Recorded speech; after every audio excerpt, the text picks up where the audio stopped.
In 5, 4, 3, 2, 1. Hey everyone, welcome to another episode of the Moon Tea podcast.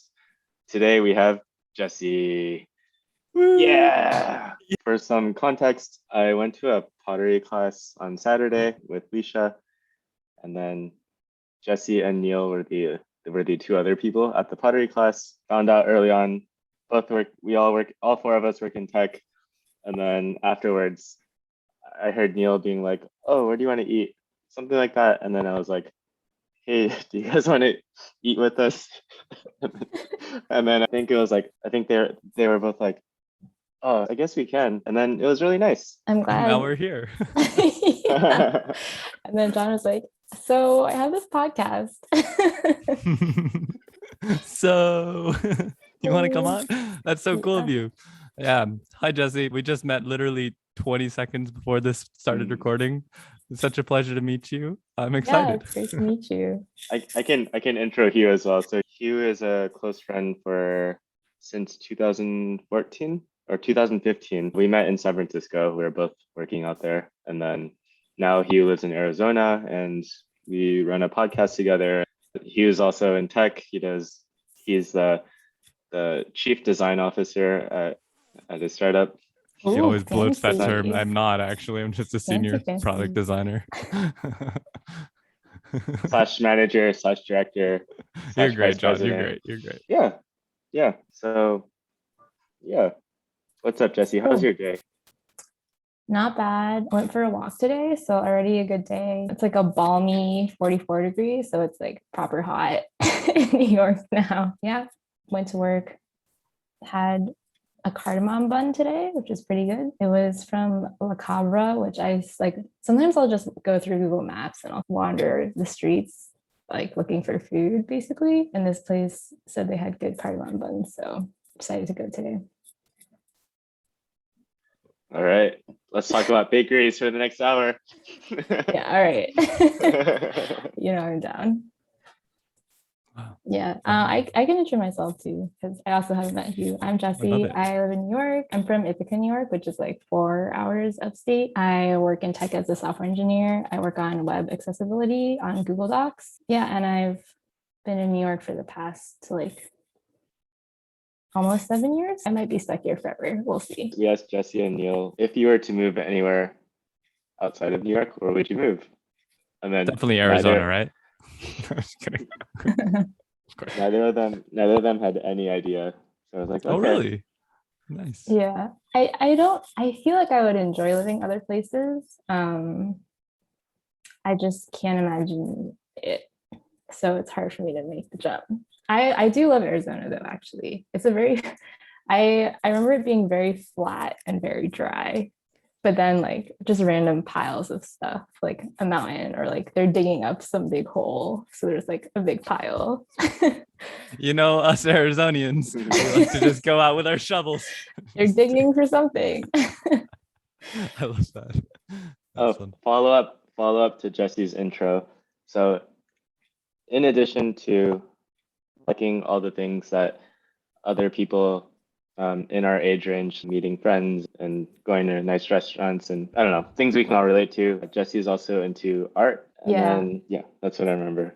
But I love it. I was taking some drawing classes, so just like pencil on paper, which was really fun because it's so interesting to try to translate something in 3D to 2D. It's so hard. I have such respect for artists, but it was really fun. And I like it because it is similar to running in that the barrier to entry is relatively low. Like you just need paper and some sort of writing utensil. Like with running, you just need shoes. So it's relatively easy to get started, but it's difficult to master. Same with running.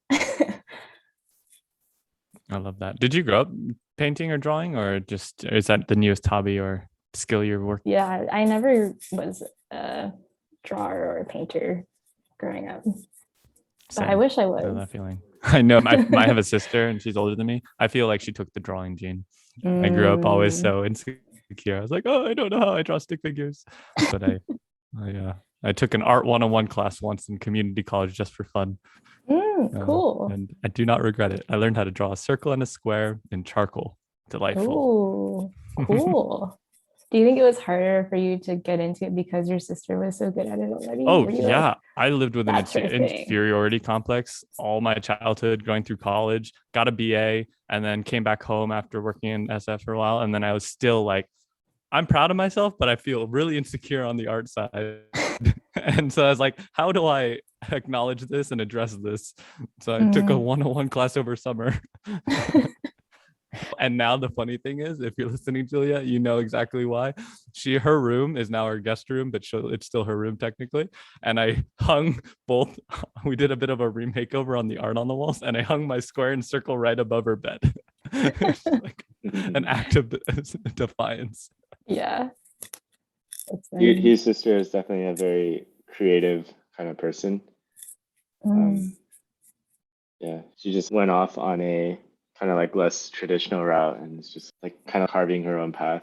So really interesting to see how Hugh and his sister are like siblings, but then also just going their own route. Speaking of carving our own paths and going our own routes and finding where we're going, how'd you ending up in what you're doing as a developer?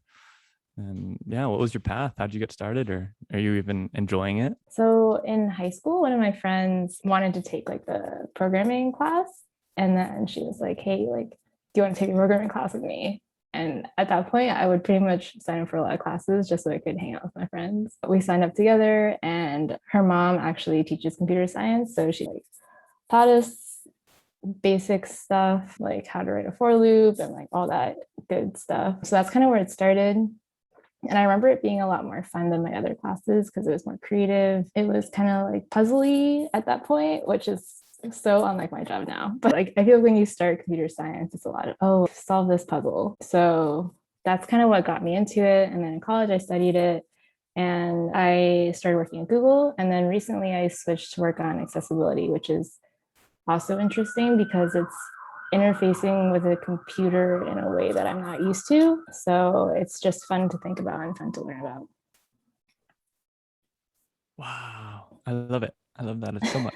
And then I'm curious. So did you studied it in college and then you came out of school with a CS degree and then applied and was Google your first job or was it somewhere else? Did you have nice? Well done. Yeah. That's pretty awesome. Yeah, first job, still here. So that's they brainwashed you well. Yeah, they really did. That's awesome.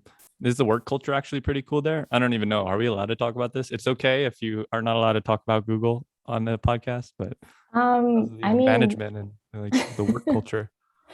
I think in my experience, it's been good. I can't speak for everyone's experience. So it's like such a large company, but yeah, I have only worked out of the New York office too. So it might be a different sort of culture than other places, but so far so Love good.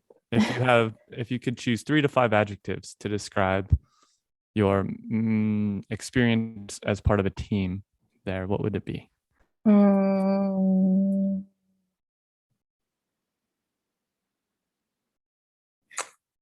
I would say it's very collaborative, but also like individualistic in a funny way. Because everyone is pretty independently talented. There is collaboration, but also like you want to take ownership of your own stuff. I guess. What else? It is like any other place too. I think the other adjective would just be like normal. I feel like it's many other workplaces are like it. Like your workplace is probably the same. Like to me, all these workplaces start to blend into one monoculture of tech workplace. Like I'm sure if you ask someone at like Microsoft, it would be the same. Yeah. Love that. Yeah, it's funny. I've been asking a lot of people at my work and just people I know. I was like, what do you think is a healthy number of direct reports on a team for a manager? And I'm going to ask you that question really quick. What is I'm just curious, and then we can go on to something else, but I genuinely am curious. What is there an average team size for pods or whatever, agile or whatever you guys do, if you have a manager and say the Eng side, which is what you're in, or other teams, do you think there's like an average size of healthy number of direct reports on a team that you've seen? I think 7. It's a pretty arbitrary number, but I think 7. Right on. Cool. Because then you can meet with people every week and still have enough time to do other things. That's higher than I expected. I was thinking 3 to 5. I guess it depends what your preferred way of being managed is, because some people prefer like more hands off, and some people like people who are involved with the day to day and stuff like that. I have a question about like higher level career stuff. So a little bit of background. Hugh and I, neither of us studied computer science. I studied economics. He studied film, and he was a recruiter for a while. Hugh had like 7 jobs at the same company, maybe like 10 jobs at Airbnb. And I worked in sales and business development. So we had like different backgrounds. And then I went to a coding boot camp. Hugh bought a $10 Udemy course. And then Hugh did like dev, and he like also is really into design. So we both came from the outside and then came into the tech and software world. And I've always thought that if I had grown up and had the right major, took the right classes, like had internships, and then just kind of did it the cookie cutter way, I think that because I didn't do it that way and I had to like work really suffer the slings and arrows of outrageous fortune and take arms against the sea of troubles. No, okay. Yeah. After coding bootcamp, I applied to like hundreds of jobs and lots of rejections and all that, and it's fine. And then now I'm so honored that I get paid to learn. I want to keep doing this, and I don't know exactly how to test it, but I suspect that because it was hard for me to first make it in, that I like appreciate more than I would have otherwise. How do you feel about working in the tech industry, and is it like something that you want to keep doing for the next decade? Like, how do you like think about that? I think when I first got into deciding to work in tech, there was a very different mindset around tech. It was just around when everyone's, oh man, like tech is going to change the world. It's going to be so great. It's so awesome and creative and just like a universal good almost. Like that was the sentiment around it. And I think as of late, people are discovering like, oh, like there are these like secret ills around it. Obviously, there's a lot of things that have surfaced about like what happens on social media platforms and platforms in general. So it's a definitely different landscape to be working in tech now than it was like 5 years ago, 6 years ago. I don't know. So I think it's easier to be a little bit more jaded now. Long story short. But I do feel very lucky to work and do things that I find cool and get compensated well comparatively. Like when I compare myself to some of my other friends who don't work in tech, I'm like, dang, crazy that people in tech make. I saw a Glassdoor like best 50 jobs list, and like the top 20 are all variations of some tech job. Yeah. And then like doctor is like 25 or something. And that was the first not IT. Like it was because it was all like full stack developer, like principal developer, UX engineer, analytics, and it was just like great. Yeah. It's truly, we're all very lucky, I think. But I think there's like a certain brand of like unfulfillment and jadedness that comes with working in tech sometimes that I'm also observing from like my friends who've been working in tech for a long time. I think a lot of it comes from just we are comfortable in many ways, financially for one, which gives you the space, I think, to think more. It's like the hierarchy of needs, right? Like when you're comfortable financially, you can be like, oh, like what about the greater meaning? Am I feeling fulfilled? Et cetera, et cetera, et cetera. So I think that's something I noticed among a lot of people who work in tech.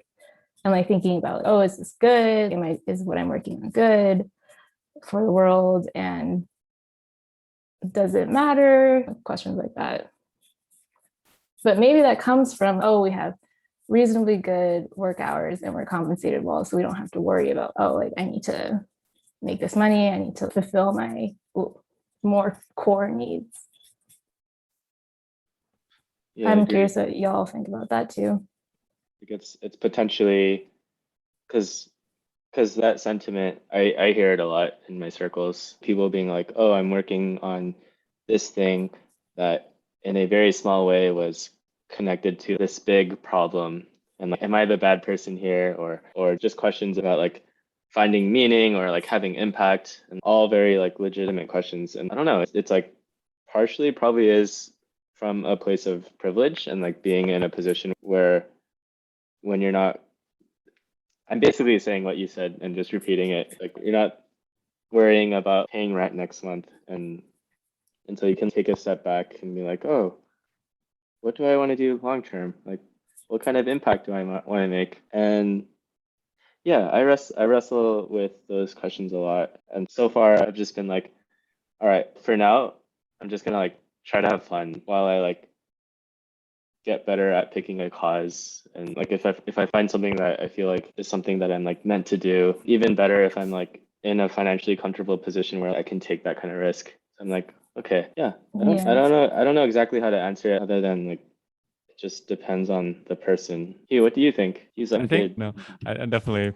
have a lot to improve on, but I think there's a few foundations that kind of are a circle and in a sense ebb and flow over time. And I've said it a few times in the podcast. I hope I'm not repeating myself too much, but there's just on like a personal note, are you happy in family? Is it healthy, good communication, growth, friends, good community, all of that, having things to do and not feeling just when alone, like you have no one else, or if you're alone, if you're okay with being alone, that's awesome. Health, energy, exercise, everything that you're doing there, making sure you're taking care of yourself both mentally and physically. And I think with the soul, I think it's mind, heart, and soul is something I was talking to somebody about the other week and working through that with them. And then the fourth one is work, whether or not we feel fulfilled by the work, and or what does work mean for us? I think there's a lot of ways we should and can contextualize and analyze what work means and how it one benefits us, benefits those that we love, and benefits others, and whether or not it detracts from any of those. And also whether we feel like we're growing or if we need to feel like we're growing in work. Or sometimes people become career workers where they do an amazing job. They don't need to grow that much more. They just do their function, but that job supports everything else in it. And I think the fifth one is hobbies and or giving back to the community and things like that. So on your free time, what side projects are you trying to work on to benefit, better, move the ball forward, or whatever you have that, and like the torch in your hand, what's the torch you want to pick up, or what are the hobbies that you're trying to improve upon personally and community wise. Like my fun fact, John, this is I just got accepted actually. Like my fun fact, I've been trying to figure out how to give back more to my local community. And I was born and raised in Arizona. And now that have always lived in Gilbert pretty much my whole life, I'm like, how do I give back to Gilbert and try to grow what we have here? And because I don't want to move anytime soon. And so I just became and got accepted after being recommended, I guess, a board of trustee for the Gilbert Sister Cities group, which is pretty cool. And we have two partner cities in Northern Ireland and Lishan, China, so Sichuan province. And we'll be trying to get like high schoolers and stuff to come and explore and learn about culture in all three. And technically, I'm actually all three. I'm Chinese, English, and Irish and American. Oh, wow. So I'm like the trifecta there. So it's fun. But yeah, that's how I am analyzing and thinking about it. And that's also what I do with like my direct reports and stuff. Like I go have a monthly one-on-one that's a deep dive into their 5 personal traits and go from there to just make sure there's confidentiality of, they don't want to say all the things, but you get some really interesting things out. Like one guy was like, I'm struggling at work because I'm not getting time to exercise. And I was like, all right, put a 2-hour work block on your calendar every day. I don't care. I don't mind. And he's really happy now. So yeah, I hope that was an interesting tidbit. Wow, board of trustees. Congratulations. Appreciate it. I'm gonna tell my friends that I co-host a podcast with someone who's on the board of trustees for Gilbert, Arizona. A trustee of Gilbert, Arizona. No, I think that's a really interesting way to look at it. Yeah. which isn't, I guess, it's not to say like people can pursue their passions without fulfilling all those core things, or like go for things that matter to them. And I know a lot of people who do that and are going to be doctors, or they work for like more essential services. But yeah, it's interesting to think about. So are you going to be a ceramicist? I hope that on your- so. I hope so. That's the goal. That's the goal. The dream is to have all of the plates and bowls and mugs in my house be handmade. This By is you? amazing. By me, maybe by you if you get there first. Send me, both of you, send me pots. I need stuff. I love this. Yeah, that's the dream. But I feel like it's a good like long-term goal, because I feel like with time you gain a lot of skill and stuff like that with pottery. Yeah, that's also one of my, like, I don't know what to call it, but like I think I will reach a point in my life where I'm not trying to hustle, and I'm just trying to like hang out with my kids.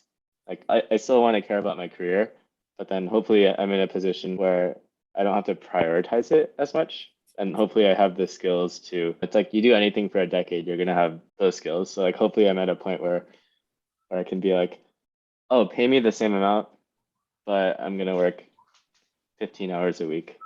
And hopefully I'm good enough to be in that role. But if and when I get there, I want to go to the local community center and then just be the guy making pots on the wheel over and over, and people being like, wait, does this guy have anything else to do? He's always here. And then just get really good. And then I'm going to make a Shopify website where I'm going to sell my pots.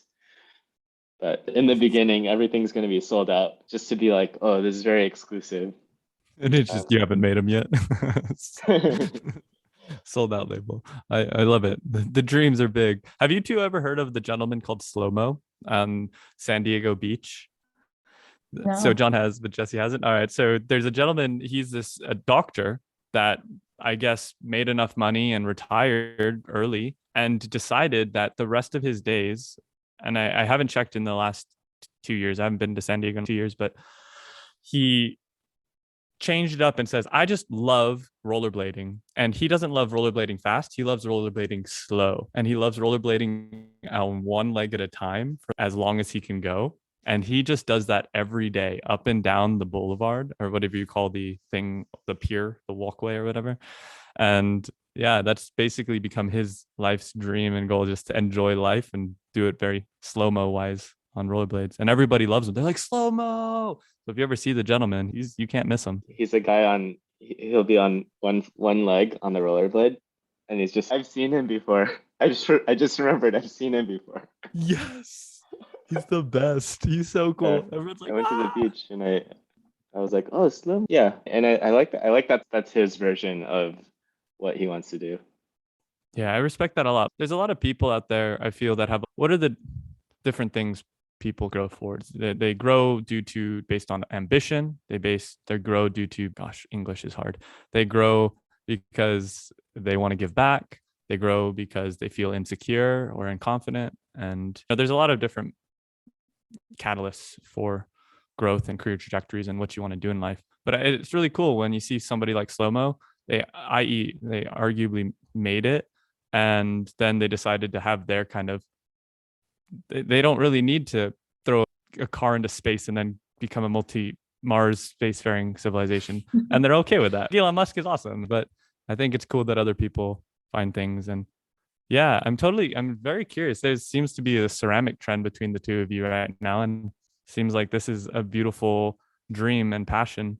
I'm curious, is on top of that, Jessie, I'm wondering, like, what are some things, because this is something I've been wondering about too. I don't really know what the limit is for me. I don't really know how far. I'm just trying to enjoy life, be a good person, give back here when I can, and get some money and not lose my job and grow people if I can.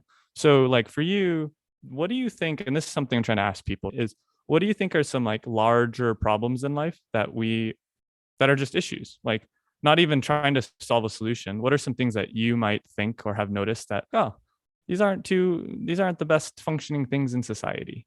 maybe we can improve them. So you're talking from like a society level or from like an individual level? Great question.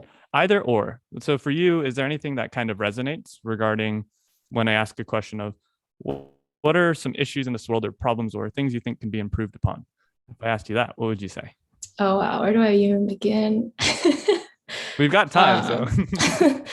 That's true. I guess from a national standpoint, like two issues that I care about the most are healthcare and education. I think, oh, and the third would be like infrastructure. I think those three things are crucial for people to be happy and productive. And those things are best, in my opinion, managed from a larger, more centralized organization, government, some may say. So I think from a standpoint of I feel like a group of people should work on this, those three things would come to mind first. From an individual standpoint, I think things that will always become issues, I think with time, maybe some of these things will become resolved. But I think with trying to find your way and like the continual state of growing up, there's a lot of anxiety around it. There's also being dissatisfied, even though things are fine in a weird way, which also ties into anxiety. And I've accepted those as, oh, these are just feelings that I will have as an individual. And I don't necessarily need to like try to fix them per se. Obviously, it's good to address them, but also accepting them as just issues is helpful for me. I love that. That's so well thought out. It's always evolving, isn't it? I would like the three things that healthcare, education, and infrastructure, I would like those to be eventually resolved. I love that. I'm curious, Jon, if you could pick one of those three topics, which one would you choose to talk about right now? Healthcare, education, infrastructure. They're all very difficult. Let's run with education. Yay, education it is. All right. So this one's a thorny topic too. Well, we can always edit things out if needed. Yeah, so let's dive into it. I'm totally down. Those are really big issues that I think I would love to learn more about. To be honest, I don't think I know enough. I'm quite ignorant in a lot of ways, but I hope to learn more. So starting the convo on education, I was wondering if you had anything that you'd be open to sharing that you think might be more of a detailed, nuanced point that we could. I'm definitely not an expert on education. Let's solve it with our ignorance together. Let's solve it right now on this podcast. I was gonna put the title as Jessie, education expert. I don't even know what to put anymore. Education solved. We figured it out. I think something that's interesting that's happening in New York right now is, again, I am not an expert on this, but like the scarcity of resources, and then also like how that gets divided among people. Like one big debate that's happening is whether or not to get rid of a standardized test for high schoolers. So all these kids in New York take a test to get into pretty renowned public high schools in New York. And then there's a lot of discussion around doing away with it entirely. And it's super complicated because it ties into like race and class and all that stuff. But it's an interesting problem, I think, also because it is pretty unique to New York in that there's just so many kids here and there's like only so many schools and there's a lot of money in the city, but it can only go so far. I think it's just an interesting problem because I grew up in the suburbs. So we had one high school, or we had two high schools. So it's pretty obvious, like you're going to go to either one of the high schools and they're both pretty good. Yeah. I'm curious if y'all have heard about it or have thoughts about it. So I've heard about it just because I've lived here for a few months and I'm I guess throughout some of my circles, like some people have gone to some of those fancy high schools, and I just remember one really interesting thing, which was my friend's fiance was talking about how she went to one of the fancy ones, and then she talked about her commute, how she would sit on the train on the subway for an hour. And then I was asking like, oh, if you test well enough to go to the top high school, is there anyone that goes to a second ranked or like a third ranked high school because it's an easier commute? And she was like, No, like it's just like everyone's trying to get to number one, and then if you can't get to number one, you're trying to get to number two.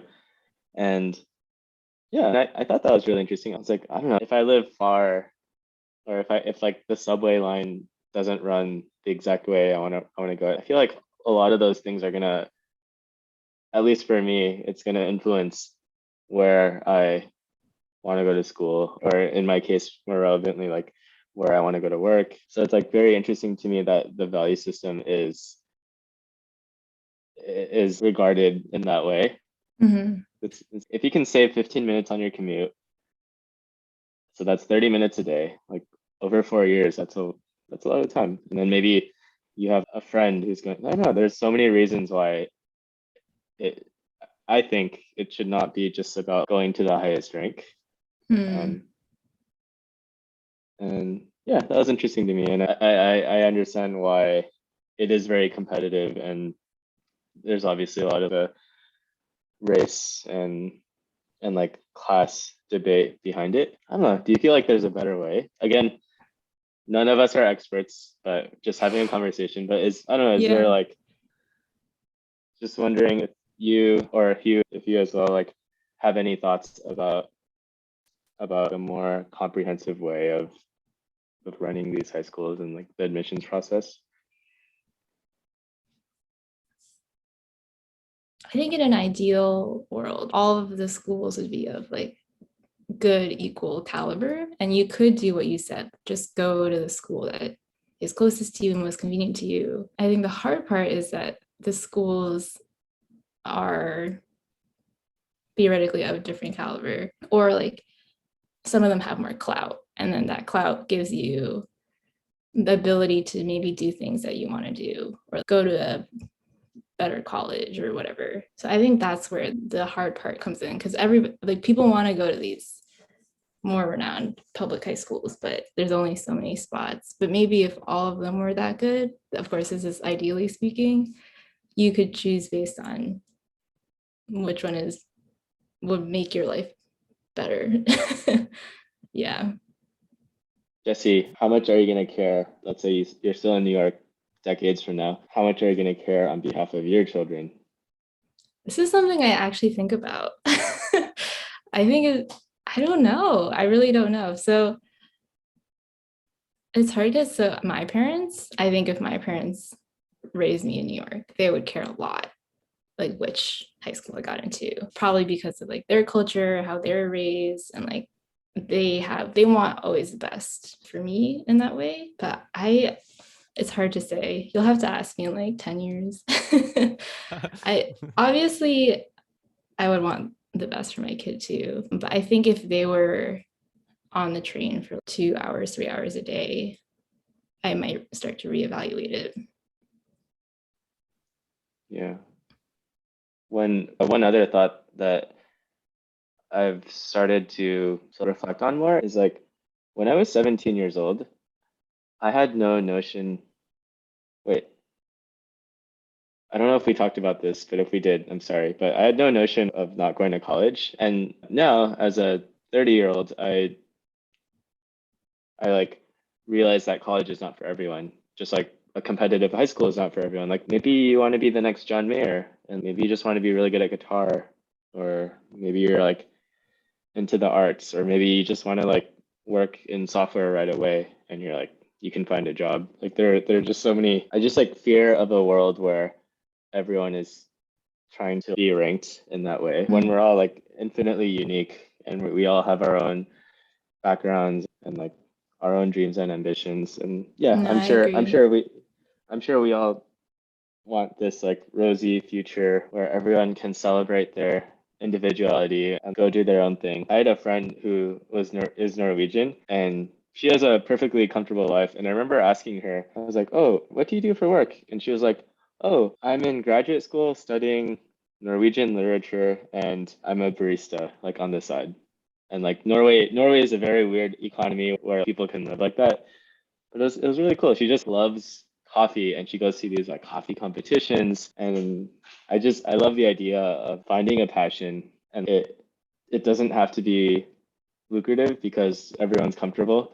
and then just running with it and just like making your own story and like carving out your own life. Unfortunately, Norway is a very different place than the US because they discovered oil in the 1960s and and they have a population of 5 million people.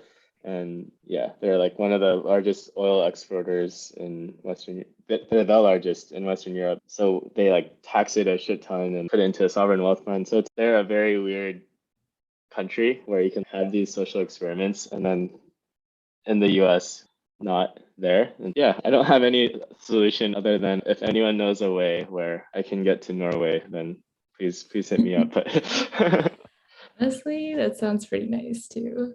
Do you either of you feel like you were afforded that option when you were growing up, like the option of pursuing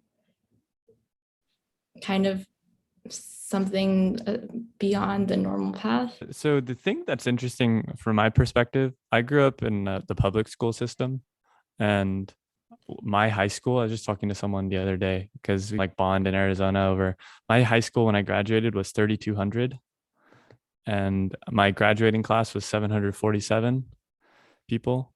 And yeah, I think there's a lot to unpack there regarding education and opportunity. And then also like my dad coming from England, they have Eton and stuff where all the prime ministers basically come from. So you talk about a classist educational system, and being on the other side of it is very interesting. But also it was a solid public schooling system. There's a lot of people, but it was also very safe. People of all different races and calibers and such.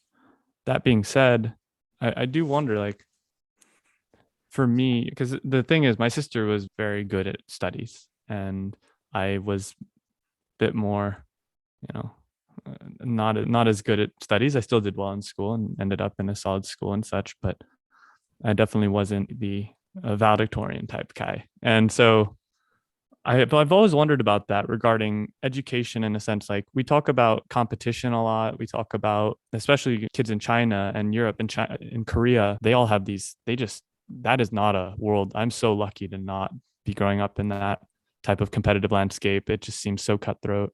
And it also changes a person. I think I was talking to a friend the other day about, and I don't want to actually get too into the details. I'm still reading about it, but the Harvard, I'm sorry, but the affirmative action acceptance process, and there's like the Asian lawsuit and such, and a lot of Asians were not getting as higher chanced in compared to the UC systems. And yeah, I think there's a lot to unpack in all of those conversations. But I do, in the end, think it's not about just people being good at scores and the SAT, for example, or just like really high school scores, which it probably is very leaning towards right now. I would suspect I'm out of the loop though. So if it is that case still, yeah, I just think like at bigger schools that are much more prestigious, they also look at hopefully the full rounded character of a person and personality traits, not just test scores. Yeah, so that is one interesting thing to unpack. But a second thing that I have really always thought about is, for me, I had a lot of emotional and mental struggles, let's say, going through school in high school and college. I started to struggle a lot mentally. And with that, I think after coming out of it all and being now in the real world, and there's no curriculum for how to grow a design team except for Google and a few courses and such, and Nielsen Norman stuff. But I realized that there's different types of education. And it's, even though it sounds so simple, I realized that for me, I'm not a rote memory learner. I'm not a person who can read text continuously from a textbook. And I'm a very good experiential learner and collaborative learner, but the classroom landscapes and projects that we worked on weren't conducive for that type of learning mentality. It was much more suited for those that are better with the other type of learning style. And I'm curious whether or not, of course, these aren't going to be solved overnight, but like, I was just talking to this person the other day. She was very nice and was a contemporary dancer, and she had a senior thesis.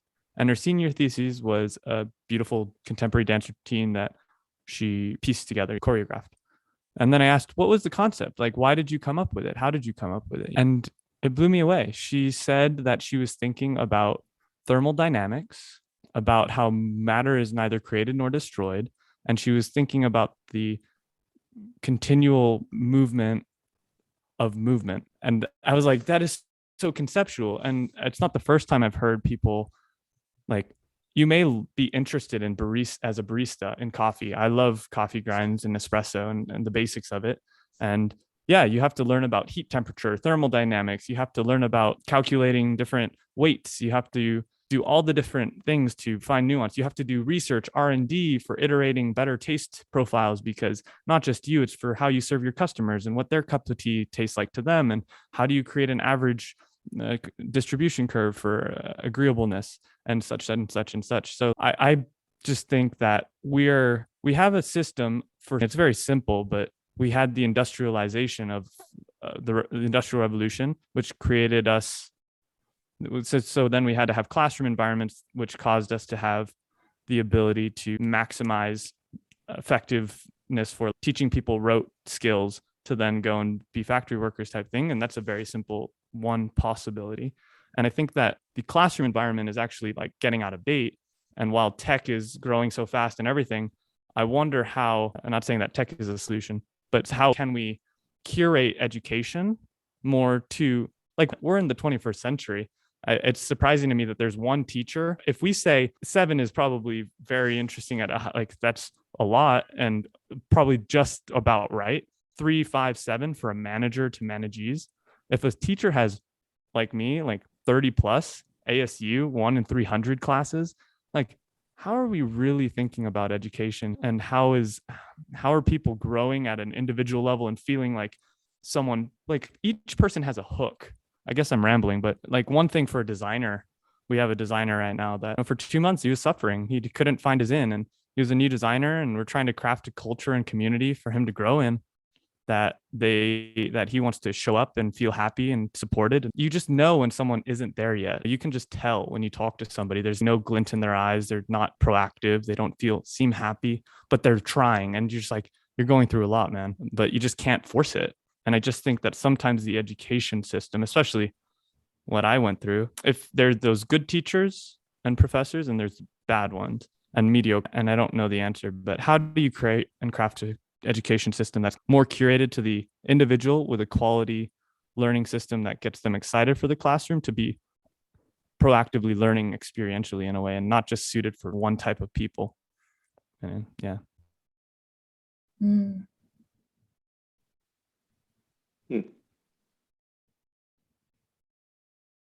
Yeah, I don't feel like my parents were extra hard on me. Like I think early on I like thought of myself as smart, and so I would do less work to do the same thing, and then that eventually backfired. And then it's interesting because there was a point, I think I was like maybe 20 or 21, where I was just, I'm just gonna do what I like. And then even if it's hard, I'm just gonna like do what I like. And then I think as I like did what felt right, more so than what other people expected of me, I think that was way more fruitful. But yeah, luckily, I feel like my parents were really good about just being like guide rails. So it's not like you have to do this, but then they're there to guide you. Like my mom was like, I'm taking you to a drum lesson. And it was like, oh, okay, fine. And then it was actually really nice. And then I just kept doing it for the next number of years. But yeah, I was fortunate. I feel like, yeah, I think I'm gonna be like, okay, I haven't had kids yet, so could be totally naive, but I think what I'm gonna do is just be like, all right, musical instrument, team sport, just choose one that you like. Like you have to do one within those two, but I'll let you choose. I'll give you agency, and then just try to be hands off. And then I don't know, if the kid's not doing well in school, hey, you want help, just try to give that kid agency. But yeah, I don't think college is for everyone. So I would, yeah, I'm also rambling as well, but I think the education system tried its best. What'd you do if your kid is, I guess, say your kid is struggling in college, like they don't find meaning in it. What would you advise them to do? Find a therapist. Yeah. And please don't harm yourself. Yeah, those are really really tough scenarios that a lot of people go through. I don't know, but hopefully I'm in a position where I can be like, yeah, I'll pay for therapy because it's helpful. Yeah. That makes sense. I feel like it's probably like someone who's getting hip surgery or something like that, or has hip problems. A lot of people in America just go for hip surgery. And this is something I don't actually agree with. I think a lot of people are too proud to, or just don't realize that they should probably go to like physical therapy for order of escalation for events.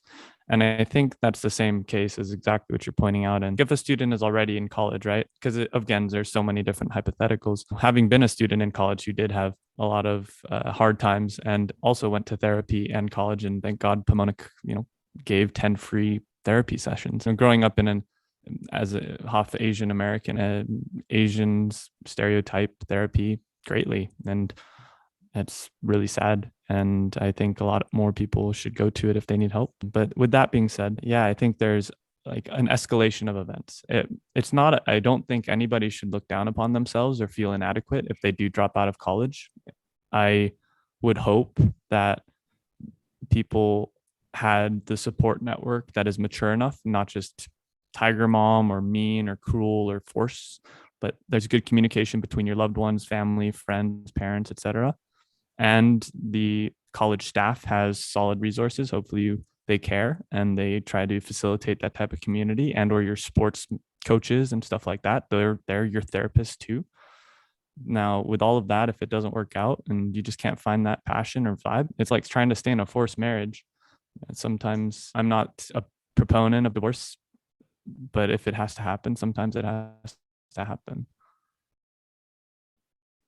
Hey, Jessie, we ask all our guests this, but do you have any words of wisdom and or parting thoughts? I guess give yourself time to just take it easy. Like, rest is good. We love rest, and don't feel guilty about it. I love that. You heard it here first. Maybe collectively as a nation, if we all I take like a big nap Ooh. for problems. You Maybe know, we should adapt be so nap good. culture, like siesta culture. Seriously. Oh my God, siesta culture. I don't know if this is true. There's some companies in Japan that like at 2 to 3 just close the blinds automatically or something. I don't know. We need a siesta culture. Jesse, I if really you think make so. this happen, I would second this. Yeah, I've heard that about China too. Like, lunch hour includes nap time for adults. All right. That's very interesting. I'd be curious about analyzing China work culture. Thing I know is they call it like 996. Yeah, And I'm I heard like, that too. yeah, that's a lot of work. Sounds like a lot of hours right there. Yeah, for anyone not understanding it, it's 9 a.m. to 9 p.m. and 6 days a week rather than 9 to 5 or whatever. But anyways, people do their things, and naps though. I totally agree, Jesse. That hour passed by really fast, John. Oh my gosh. I'm so sad. This is my excuse to hang out with John, and it's already done. And then I gotta meet someone really cool called Jesse. This is awesome. Do you have Jesse. a 1 hour You're quota of super hanging out fun. with John? I don't know if quota is the. I try to word avoid we're him. This is the only looking time we get to hang out. Anyways, everybody, thank you again for tuning into another episode of the Moon Tea Podcast, where we talk about craft, community, and building meaningful careers. We were joined today by the illustrious and amazing pottery enthusiast and developer, Jesse.